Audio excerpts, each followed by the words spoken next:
তো guys welcome back to my channel. তো দেখো আমি এখন এসেছি হচ্ছে মায়ের সাথে যাদবপুরে। তো দেখো আমার মা কি কুর্তি কিনতে এসেছিলো পুজোর শপিং, এখনও মায়ের কমপ্লিট হয়নি, বাট আমাদের হয়ে গেছে। তোমরা তো জানোই শপিংয়ে গেছিলাম। তো দিন বাজার করে যাদবপুর স্টেশন আমাদের কত ভিড় দেখো গাইস সব। তারপর দিন আমরা ওখান থেকে চা খেয়ে আবার বাড়ি চলে এসেছি ধোসা নিয়ে। তো ডোসাটাও খাবো গাইস, এখন দেখতেই পাচ্ছ। তো ধোসাকে আমরা যাবো ঠাকুর দেখতে। আজ গাইস তৃতীয়াতেই আমরা ঠাকুর দেখতে বেরিয়ে গেছি, তোমরা দেখতেই পাচ্ছ। মানুষের তৃতীয়া থেকেই আমি ঠাকুর দেখা স্টার্ট করে দিয়েছি। বাড়ির সামনে এত সুন্দর সুন্দর প্যান্ডেল করেছে, তোমাদেরকে না দেখালে হয়।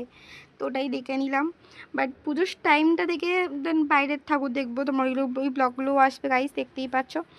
এই ঠাকুরগুলো অনেক সুন্দর হয়েছে গাইস, আমাদের পাড়ার মধ্যে এগুলো বাগান যাদবপুরের মাঝখানে আই থিঙ্ক হয়েছে। তো দেখতে এসেছিলাম, তাই আমি আমার একটা ফ্রেন্ড কটা। তো ঠাকুর দেখার পর আমরা গেছি আইসক্রিম খেতে।